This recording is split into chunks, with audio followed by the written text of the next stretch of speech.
To plot a true course, no? So true course means everything that is plotted in chart becomes true. Ibig sabihin, pag nag-plot ka ng bearing dito sa chart, true bearing yon. Pag nag-plot ka ng true course yon. So eto, meron na po siyang linya. Ang tawag dito is waypoints. Ito yung mga waypoints natin. So ang kukunin natin is yung true course. Yung procedure niya is to check kung saan ka manggagaling tapos saan ka papunta. Kasi ililipat mo yung linya na to dito sa compass rose. Yan. Same lang yan ha. Wala yung pagbabago. So kung saan ka man dyan. So kung saan mas malapit, doon ka to true course.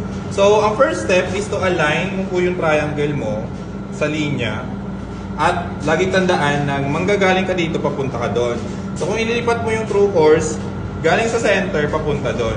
So mga 200 yung true course natin. So ililipat ko siya.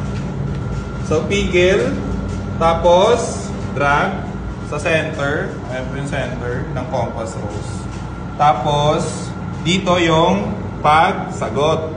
Ito yung true course. 210 or 209. O sige, kasi makapal yung lapis, we go to 210. Every one line po dito sa compass rose is 1 degree. So, laging tandaan na yung center, ito kung saan ka manggagaling, papunta ka doon. Ang pagkakamali ng estudyante, lagi sila dito, sa kabila. No? So mali yun. Laging tandaan kung saan ka manggagaling. Okay? So yan yung true course. So next natin is paano kunin yung distance.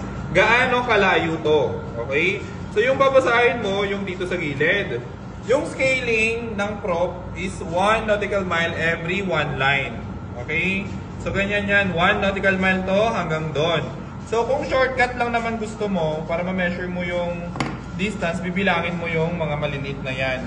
No? So, kung bilangin mo, 1 to 10 yan kasi 1 minute to. 41, 42, so 20 na. 30, 40, tapos 50. Okay? So, ito 50 nautical miles yan. No? So, i-measure mo siya dito kung saan yung dulo ng waypoint. So, ito, 50 na siya. So, i-twist mo lang yung divider. Tawag dito divider. So, ayan, 50. Tapos, 100. Okay? Tapos, kung ano yung butal, yung sobra, i-measure mo ng konti. Ayan. Tapos, measure mo siya ulit dito. No? So, this is 11. So, 100 plus 11.